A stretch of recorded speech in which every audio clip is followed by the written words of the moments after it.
अस्सलाम वालेकुम। मैं हूं मेहर मुनीर, आज के टेक्निकल और फंडामेंटल एनालिसिस को लेके इल्म अलम के चैनल पे हाजिर हूं। अभी सबसे पहले बात की जाए तो आज है 9 अक्टूबर 2022 और अगर बिटकॉइन की 4 आवर टाइम फ्रेम पे बात की जाए तो करंटली बिटकॉइन यहाँ पे ट्रेड हुआ था $19,300 के ऊपर जब मैं ये वीडियो बना रहा हूँ। सबसे पहले अगर आप लोगों को थोड़ा बहुत रिकैप देना चलो बिटकॉइन के ऊपर, तो प्रीवियसली जब मैंने बिटकॉइन के ऊपर वीडियो बनाई थी तब ये तकरीबन $19,400 के ऊपर ट्रेड हो रहा था और कल की वीडियो के अंदर भी मैंने आपको गाइड किया था कि हम लोग बिटकॉइन को आज के दिन के अंदर majorly side by side run दिखाता हुआ देखेंगे। और अगर बिटकॉइन की वैल्यू नीचे आती है तो हम लोग देखेंगे तकरीबन $19,200 का लेवल एक शॉर्ट सपोर्ट के तौर पे काम करेगा। अगर बिटकॉइन की वैल्यू $19,200 से नीचे जाती है तो फिर $19,000 या $18,900 का जो एक लेवल है वो भी एक काफी अच्छी सपोर्ट के तौर पे काम करेगा बिटकॉइन के लिए। और बिटकॉइन का जो करंट रेजिस्टेंस लेवल है वो $19,500 या $19,600 का जो लेवल है वो वाला लेवल ऐसा मेजर रेजिस्टेंस के तौर पे काम करेगा बिटकॉइन के लिए। तो अभी भी वही कंसोलिडेशन लेवल है, अभी भी हम लोग उसी लेवल के दरमियान में बिटकॉइन का ट्रेड होता हुआ देखेंगे। Majorly side by side run ही हम लोगों को बिटकॉइन दिखाएगा आज के दिन के अंदर भी। वही सपोर्ट लेवल्स हैं, वही रेजिस्टेंस लेवल्स हैं, क्योंकि फंडामेंटली कुछ इतनी अच्छी डेवलपमेंट नहीं आ रही है। अभी हम लोग देखेंगे अपने जो से मेन इवेंट्स होने हैं वो 12 अक्टूबर को 13 अक्टूबर को होने हैं, कि जहाँ पे 13 अक्टूबर को यूएस की सीपीआई की रिपोर्ट आनी है कि कितनी ज्यादा महंगाई बढ़ी है या कम हुई है यूएस के अंदर। तो उस दिन के अंदर हम लोग काफी वोलेटिलिटी देख सकते हैं और फिर उस दिन के बाद फर्दर हम लोग गाइड कर सकते हैं कि अगले चंद दिनों के अंदर बिटकॉइन हम लोगों को कैसा रन दिखाएगा। तो जब तक कि वो रिपोर्ट नहीं आ रही है तब तक हम लोग मेजरली बिटकॉइन को इसी तरह साइड बाय साइड रन दिखाता हुआ देखेंगे। तो मुझे उम्मीद है कि अब आप लोगों को आइडिया होगा कि आप लोगों ने शॉर्ट टाइम फ्रेम के ऊपर किन लेवल्स के ऊपर अपनी एंट्रीज लेनी है बिटकॉइन के ऊपर और किस तरह से आप लोगों ने अपने आप को एग्जिट करना है उस ट्रेड के ऊपर से। लेकिन इसके अलावा अगर आगे चलते चले, अगर मैं आप लोगों को यहाँ पे ये गाइड करता चलूं कि आप लोगों ने अगर तो इन्वेस्टमेंट करनी है अपनी बिटकॉइन के ऊपर लॉन्ग टाइम फ्रेम के ऊपर, तो क्या अभी आप लोगों को अपनी लॉन्ग टाइम फ्रेम के लिए अपनी इन्वेस्टमेंट कर देनी चाहिए बिटकॉइन के ऊपर या नहीं कर देनी चाहिए। तो उसके लिए मैं यहाँ पे वीकली टाइम फ्रेम के ऊपर चार्ट ओपन करूंगा और वीकली टाइम फ्रेम के ऊपर मैं मेनली आप लोगों को समझाना चाहूंगा आरएसआई इंडिकेटर के ऊपर से। तो RSI indicator weekly time frame के ऊपर जब भी अपने ये ओवरसोल्ड या कह लें कि अपने जो सही सपोर्ट लेवल है, मेजर सपोर्ट लेवल जो कि इसका आता है 30 के लेवल के ऊपर, उस लेवल के ऊपर आता है तो ज्यादातर लोग उसी लेवल के ऊपर अपनी बाइंग करते हैं बिटकॉइन के ऊपर से। आप लोग यहाँ पे देख सकते हैं कि प्रीवियसली तकरीबन 2019 के अंदर जब आरएसआई इंडिकेटर अपने बिल्कुल सपोर्ट लेवल के ऊपर आया तो तब उस लेवल के ऊपर बिटकॉइन के लोगों ने बाय वगैरह किया। उसके बाद बिटकॉइन की प्राइस अबव गई थी तकरीबन $14,000 के लेवल के ऊपर और लोगों ने जहाँ पे बाय किया था बिटकॉइन को बाय किया था $3,000 के लेवल के ऊपर। उसके बाद अगर आगे चलते चले तो मार्च 2020 के ऊपर हम लोगों ने देखा कि तकरीबन इसकी वैल्यू दोबारा से अपना जो है ये सपोर्ट लेवल है वहां तक आई और यहाँ पे इसकी प्राइस है तकरीबन $3,500। और उस लेवल के ऊपर अगर जिन लोगों ने बाय किया होगा तो उन्होंने अपना बिटकॉइन को ऑल टाइम हाई कि जहाँ पे इसकी प्राइस गई थी तकरीबन $69,000 वहां उस लेवल के ऊपर सेल आउट किया होगा। और उसके बाद अगर अब आप लोग देखें तो दोबारा से आरएसआई इंडिकेटर अब इसी लेवल के ऊपर आ चुके हैं, मतलब कि अपने सपोर्ट लेवल और अपने सपोर्ट लेवल से नीचे भी गया है। अब करंट जो ये बियर मार्केट चल रही है उसके अंदर, तो अगर तो आप लोग इस लेवल के ऊपर भी बाइंग कर लेते हैं बिटकॉइन की, मतलब कि $19,000 या $18,000 के लेवल के ऊपर भी, तो आप लोग लॉन्ग टाइम फ्रेम के लिए बिटकॉइन को यहाँ पे होल्ड करके रख सकते हैं। और अगर तो समहाउ फ्यूचर के अंदर बिटकॉइन की प्राइस दोबारा से नीचे आती है, मतलब कि बिटकॉइन $17,500 से नीचे चला जाता है, मतलब कि $16,000 या $15,000, तो उस लेवल के ऊपर आप लोग अपना स्मार्ट डीसीए करके दोबारा से बाइंग कर सकते हैं। मतलब कि इस लेवल के ऊपर मैं आप लोगों को ये नहीं कह रहा कि बस आप लोगों ने सारे के सारे पैसे अभी ही लगा देने हैं बिटकॉइन के ऊपर अगर आप लोगों ने लॉन्ग टाइम फ्रेम के लिए इसको बाय करना है तो, बल्कि मैं आप लोगों को ये कह रहा हूँ कि अपने पोर्टफोलियो का कुछ हिस्सा आप लोग अभी इन्वेस्ट कर सकते हैं। और अगर आप लोग अभी भी इन्वेस्ट करते हैं तो डेफिनेटली आप लोग लॉन्ग टाइम फ्रेम के ऊपर काफी अच्छा प्रॉफिट अपना जनरेट करेंगे। तो ये कुछ आरएसआई इंडेक्स की हिस्ट्री थी वीकली टाइम फ्रेम के ऊपर, और इसके मुताबिक अभी अगर आप लोग बाय करते हैं बिटकॉइन को तो आप लोग वाकई में लॉन्ग टाइम फ्रेम के ऊपर अपना काफी अच्छा प्रॉफिट जनरेट करेंगे। और अगर आप लोग सिर्फ ये वेट कर रहे हैं कि बिटकॉइन की प्राइस $14,000 या $15,000 के लेवल के ऊपर आए तब आप लोग बाय करेंगे, तभी आप लोग अपनी सारी इन्वेस्टमेंट करेंगे, तो शायद हम लोग ना देखें बिटकॉइन के प्राइस के ऊपर। शायद बिटकॉइन ने अपना जो है ये $17,500 के ऊपर जहाँ पे इसने वीक ली थी अपनी, शायद यही करंट बियर मार्केट का ऑल टाइम लो हो और सिर्फ नीचे बिटकॉइन के प्राइसेस ना जाए। तो चांसेस कुछ भी हो सकते हैं, हम लोग इसको नीचे जाता हुआ भी देख सकते हैं, लेकिन हम लोग इस चीज को इग्नोर नहीं कर सकते कि ये भी बिटकॉइन का लो था। तो मैंने ये चीज बस आप लोगों को समझानी थी कि आरएस इंडेक्स के मुताबिक आप लोग अगर अभी बाय करते हैं बिटकॉइन को तो आप लोग लॉन्ग टाइम फ्रेम के ऊपर अपना काफी अच्छा प्रॉफिट जनरेट कर लेंगे बिटकॉइन के ऊपर से। मतलब कि $18,000 और $19,000 का भी जो लेवल है वो एक काफी अच्छा इन्वेस्टमेंट लेवल होगा आप लोगों के लिए बिटकॉइन के ऊपर। इसके अलावा अगर आगे चलते चलें और अब अगर फंडामेंटली बात करते चलें कि क्या चल रहा है ओवरऑल ग्लोबल इकोनॉमी के ऊपर, तो कल के दिन के अंदर यूएस स्टॉक मार्केट ने तकरीबन 930 बिलियन डॉलर्स का लॉस देखा था। आप लोग यहाँ पे देख सकते हैं कि जितनी भी बड़ी कंपनीज हैं, Microsoft, Apple, Google, Amazon, Tesla वगैरह, जितनी भी कंपनीज हैं, कल के दिन के अंदर उन्होंने काफी एग्रेसिव रिटर्न दिखाया है और यूएस स्टॉक मार्केट से तकरीबन 930 बिलियन डॉलर्स वाइप आउट हुआ है। तो ये यूएस की इकोनॉमी के लिए काफी बुरा साइन है।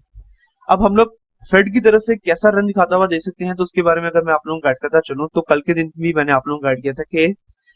जो सी रिपोर्ट्स आई हैं, नॉन फॉर्म पेरोल्स की रिपोर्ट, उसकी वजह से हम लोगों ने देखा कि जो सा यूएस डॉलर है उसकी डिमांड के अंदर फिर से इजाफा हुआ, उसने हम लोगों को ग्रीन रन दिखाया। और कल के दिन अब हम लोगों ने यहाँ पे देखा है कि जो सी यूएस की स्टॉक मार्केट है उसमें से तकरीबन 930 बिलियन डॉलर जो है वो वाइप आउट हो चुका है।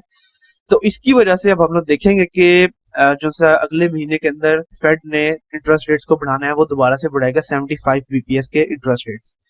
तो अभी मैं आप लोग गाइड करता चलूं, तो अक्टूबर के महीने के अंदर इंटरेस्ट रेट्स नहीं बढ़ेंगे और जो से इंटरेस्ट रेट्स बढ़ेंगे वो अब नवंबर के महीने के अंदर बढ़ेंगे। गालबन 2 नवंबर को ये मीटिंग होगी, तो 2 नवंबर को हम लोग देखेंगे कि जो सी यूएस फेड है वो अपने इंटरेस्ट रेट्स को बढ़ाएगा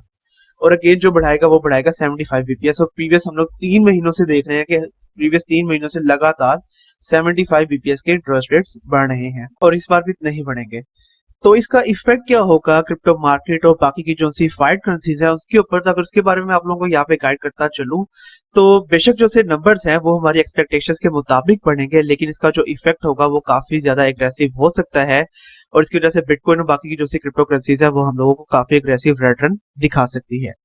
प्रीवियसली आप लोगों को याद होगा कि सितंबर के महीने के अंदर जब इतने ही इंटरेस्ट रेट्स बढ़े थे, मतलब कि 75 बीपीएस के, तो उसकी वजह से हम लोगों को क्रिप्टो मार्केट ने साइड बाय साइड रन दिखाना शुरू किया था और वो वाला साइड रन अभी भी जारी है।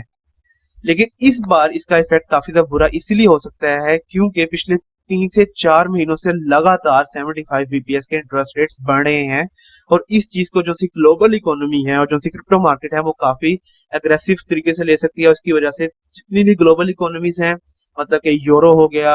ग्रेट ब्रिटेन पाउंड हो गया, इसके अलावा कैनेडियन डॉलर हो गया, ये सब के सब हम लोगों को काफी एग्रेसिव रिटर्न दिखा सकती हैं। तो इसीलिए जो सर जब ये 2 नवंबर को ये इवेंट होगा और जो भी इंटरेस्ट रेट्स होंगे उसके बारे में अगेन आप लोगों को गाइड कर दिया जाएगा। और इस बार हमारी अगेन एक्सपेक्टेशन है 75 बीपीएस, और इस बार भी अगर 75 बीपीएस का इंटरेस्ट रेट्स बढ़ता है अमेरिका के अंदर तो उसका काफी एग्रेसिव हम लोग इफेक्ट देखेंगे क्रिप्टो करेंसीज और जितनी भी फायर करेंसीज है उनके ऊपर। इसके अलावा अगर आगे चलते चले, हम अगर यहाँ पे टेक्निकल एनालिसिस करते चले रिपल के ऊपर, तो रिपल ने प्रीवियसली बहुत ही जबरदस्त किस्म का ग्रीन हम लोगों को दिखाया है। प्रीवियसली मैंने आप लोगों को अपडेट दी थी कि रिपल ने ये केस जीत लिया है, जो भी उनका एसईसी के साथ केस वगैरह चल रहा था, तो उनके ऊपर स्मॉल विक्ट्रीज अभी भी मिल रही है रिपल को, और उन स्मॉल विक्ट्रीज का आप लोग इफेक्ट यहाँ पे देख सकते हैं कि रिपल की प्राइस अब गई है तकरीबन 19% उस लेवल से लेके कि जहाँ पे हम लोगों ने एंट्री ली थी रिपल के ऊपर। तो अगेन रिपल ने काफी अग्रेसिव ग्रीन अभी तक हम लोगों को दिखाया है। अगर आप लोग 4 आवर टाइम फ्रेम के बाद तमाम एक्सपोनेंशियल मूविंग एवरेजेस ऑन करके देखें तो आप लोग यहाँ पे देख सकते हैं कि ये सब तमाम एक्सपोनेंशियल मूविंग एवरेजेस से अबव चल रहा है। 4 आवर टाइम फ्रेम के ऊपर भी अगर आप लोग यहाँ पे डेली टाइम फ्रेम के ऊपर जाएं तो आप लोग यहाँ पे देख सकते हैं कि सो फार इसकी प्राइस डेली टाइम फ्रेम के ऊपर भी तमाम एक्सपोनेंशियल मूविंग एवरेजेस की लाइन से अबव चल रही है। और अगर तो इसकी जो सी ये करंट डेली टाइम फ्रेम के ऊपर कैंडल है, ये अगर $0.5 से अबव बंद हो जाती है, जिसके मैक्सिमम चांसेस हैं, तो हम लोग देखेंगे कि कल के दिन के अंदर 21 और 200 एक्सपोनेंशियल मूविंग एवरेज के लिए तकरीबन एक ही लेवल के ऊपर आ जाएंगे और उसके बाद 1 से 2 दिन तक हम लोग देखेंगे कि 21 एक्सपोनेंशियल मूविंग एवरेज की लाइन 200 एक्सपोनेंशियल मूविंग एवरेज की लाइन से अबव आ जाएगी। तो ये भी एक काफी अच्छा साइन होगा यहाँ पे रिपल के लिए, और फिर रिपल की प्राइसेस को हम लोग थोड़ा बहुत और भी ग्रीन रन दिखाता हुआ देख सकते हैं। इस वक्त रिपल का जो सा मेन रेजिस्टेंस लेवल है वो $0.54 से लेके $0.535 का लेवल है, और रिपल इसी प्राइस को एज अ रेजिस्टेंस के तौर पे यूज करते हुए इसकी वैल्यू नीचे आ रही है, और हम लोग देखेंगे ये लेवल अभी भी काफी अभी रेजिस्टेंस के तौर पे काम करेगा। लेकिन अगर समहाउ रिपल $0.54 का जो सा एक रेजिस्टेंस लेवल है उसको तोड़ देता है 4 आवर टाइम फ्रेम के ऊपर, इससे अबव कैंडल्स बंद करना शुरू कर देता है, तो इस बात के मैक्सिमम चांसेस हैं कि हम लोग रिपल की प्राइस को $0.6 के लेवल तक भी जाता हुआ देखेंगे। तो अगर रिपल के ऊपर अगर मैं आप लोगों को यहाँ पे current entry and exit points के बारे में बताता चलूं, तो for a very short period आप लोगों को जो सा करंट एंट्री पॉइंट बनेगा रिपल के ऊपर वो बनेगा तकरीबन $0.506 के ऊपर, और आप लोगों का जो सा एग्जिट टारगेट हो जाएगा वो हो जाएगा तकरीबन $0.522 के ऊपर। इसके अलावा level by level entry points अगर आप लोगों को बताता चलूं, तो अगर तो रिपल अपना जो से करंट रेजिस्टेंस लेवल है 0.518 अगर इसको तोड़ देता है 4 आवर टाइम फ्रेम के ऊपर, इससे अबव अपनी कैंडल्स बंद करना शुरू करता है, तो आप लोगों ने एंट्री लेनी है $0.52 के ऊपर। उसके बाद आप लोगों का एंट्री पॉइंट बनेगा $0.5 के ऊपर, और अगर इसकी वैल्यू सामान नीचे आ जाती है तो फिर तकरीबन $0.49 के ऊपर। और आप लोगों के जो से लॉन्ग टाइम फ्रेम के ऊपर एग्जिट टारगेट्स हो जाएंगे वो हो जाएंगे $0.53 के ऊपर, उसके बाद तकरीबन $0.55 के ऊपर। अगर आप लोग इसको होल्ड करके रखना चाहते हैं तो फिर तकरीबन $0.56 के ऊपर। और इस तरह से आप लोग अपना एक काफी अच्छा प्रॉफिट जनरेट करेंगे यहाँ पे रिपल के ऊपर से। इसके अलावा अगर आगे चलते चले और लास्ट में यहाँ पे टेक्निकल एनालिसिस करते चले इथेरियम के ऊपर, तो इथेरियम अगर अभी आप लोग देखें तो ये दोबारा से ट्रेड हो रहा है $13-14 के ऊपर जब मैं ये वीडियो बना रहा हूँ। और प्रीवियसली जब मैंने इसके ऊपर वीडियो बनाई थी तब ये तकरीबन $13-18 के ऊपर ट्रेड हो रहा था, और उसी लेवल के ऊपर हम लोगों ने एंट्री ली थी। तो मेनली वही कंसोलिडेशन लेवल जो कि हम लोग पिछली काफी वीडियो से देखते आ रहे हैं इथेरियम के ऊपर, अभी भी ये वही कंसोलिडेशन लेवल के दरमियान में ट्रेड हो रहा है। $1300 का लेवल अभी भी काफी अच्छी सपोर्ट के तौर पर काम कर रहा है। शोर रेजिस्टेंस लेवल है इसका तकरीबन $1338 के ऊपर, और मेन रेजिस्टेंस लेवल है इसका तकरीबन $1360 के ऊपर। और अभी भी हम लोग देखेंगे कि मेनली इथेरियम हम लोगों को यही कंसोलिडेशन लेवल मतलब के $1260 से लेके $1360 का जो सा लेवल है इसी के दरमियान में ट्रेड होता हुआ दिखाई देगा। तो जैसे कि बिटकॉइन के ऊपर मैंने आप लोगों को गाइड किया है कि जब तक कि मेजर कोई न्यूज नहीं आती है, मेजर कोई इवेंट नहीं होता है, तब तक हम लोग बिटकॉइन की प्राइसेस को साइड बाय साइड रन दिखाता हुआ देखेंगे। तो इस वजह से हम लोग तब वैसे ही रन इथेरियम के ऊपर भी देखेंगे, और मेजरली इथेरियम भी हम लोगों को साइड बाय साइड रन ही दिखाएगा। अगर इथेरियम के ऊपर आप लोग 4 आवर टाइम फ्रेम के बाद तमाम एक्सलेशन मूविंग एवरेज ऑन करके देखें तो अभी भी ये तमाम एक्सलेशन मूविंग एवरेज से नीचे ही ट्रेड हो रहा है। और हम लोग देखेंगे कि अगर इसकी वैल्यू अबव भी अगर बाउंस बैक करती है तो तकरीबन $1330 से लेके $1335 का जो सा लेवल है वह काफी अभी रेजिस्टेंस के तौर पे काम करेगा इथेरियम के लिए, क्योंकि वहां पे इसकी 2150 एक्सलेशन मूविंग एवरेज की लाइंस आ रही है। तो अगर आप लोगों को यहाँ पे करंट एंट्री पॉइंट बताता चलो इथेरियम के ऊपर, तो आप लोगों का जो है करंट एंट्री पॉइंट बनेगा इथेरियम के ऊपर वो बनेगा $1305 के, और for a very short rate आप लोगों का एक्सिट टारगेट हो जाएगा $1335 के ऊपर। इसके अलावा level by level entry points आप लोगों के बनते हैं इथेरियम के ऊपर $1300 के ऊपर, उसके बाद 1280, और अगर इसकी वैल्यू नीचे आती है तो फिर तकरीबन $1263 के ऊपर। और लॉन्ग टाइम फ्रेम के ऊपर आप लोगों के एक्सिट टारगेट्स हैं तकरीबन 1320, 1340, अगर आप इसको होल्ड करके रखते हैं तो फिर तकरीबन $1360 के ऊपर। और इस तरह से आप लोगों ने अपना प्रॉफिट जनरेट करना है यहाँ पे इथेरियम के ऊपर से। इसके अलावा आज की वीडियो खत्म करने से पहले अगर मैं आप लोगों को लास्ट में यहाँ पे अपडेट देता चलूं इंडिया की तरफ से, तो इंडिया ऑलमोस्ट रेडी है कि वो अपनी जो सी CBDCs मतलब के सेंट्रल बैंक डिजिटल करेंसीज हैं उनकी टेस्टिंग वगैरह शुरू कर दे। तो अगर मैं इसके बारे में आप लोगों को अपडेट देता चलूं तो जैसा इंडिया का रिजर्व बैंक है उन्होंने अपनी ई रुपी मतलब के सेंट्रल बैंक डिजिटल करेंसी का जो पायलट है आप लोग उसको ब्लूप्रिंट भी कह सकते हैं वो इश्यू कर दिया है। उन्होंने 2 पायलट्स को जारी किया है, उन 2 में से किसी एक को सिलेक्ट करना है अब बस इंडिया को, और उन दोनों में से जो भी एक सिलेक्ट होगा वो लोग उसके ऊपर काम करना शुरू करेंगे। और फिर उसके बाद वो लोग अपनी जो सी टेस्टिंग है कि जहाँ पे वो लोग रिटेल टेस्टिंग वगैरह करेंगे, उसके साथ साथ बिजनेसेस और कंज्यूमर टेस्टिंग वगैरह भी करेंगे, वो टेस्टिंग वगैरह करना भी शुरू कर देंगे। और हम लोग देखेंगे कि अगले मैक्सिमम 1 से 2 साल के अंदर इंडिया भी CBDCs के ऊपर अपने आप को कन्वर्ट कर लेगा। तो ये काफी जबरदस्त किस्म की न्यूज आ रही है हमारे नेबरिंग कंट्री की तरफ से, और इसके बारे में भी आप लोगों को गाइड करना काफी ज्यादा जरूरी था। तो ये था आज का मेजर एनालिसिस, और आज की जो सी मेजर अपडेट देनी थी वो मैंने यही अपडेट देनी थी कि यूएस की स्टॉक मार्केट बिल्कुल क्रैश कर रही है, और उसकी वजह से हम लोग जो से इंटरेस्ट रेट्स हैं उनको बढ़ता हुआ देखेंगे, और इंटरेस्ट रेट जैसे ही बढ़ेंगे उसका हम लोग एक बड़ा इफेक्ट देखेंगे क्रिप्टो करेंसीज के ऊपर।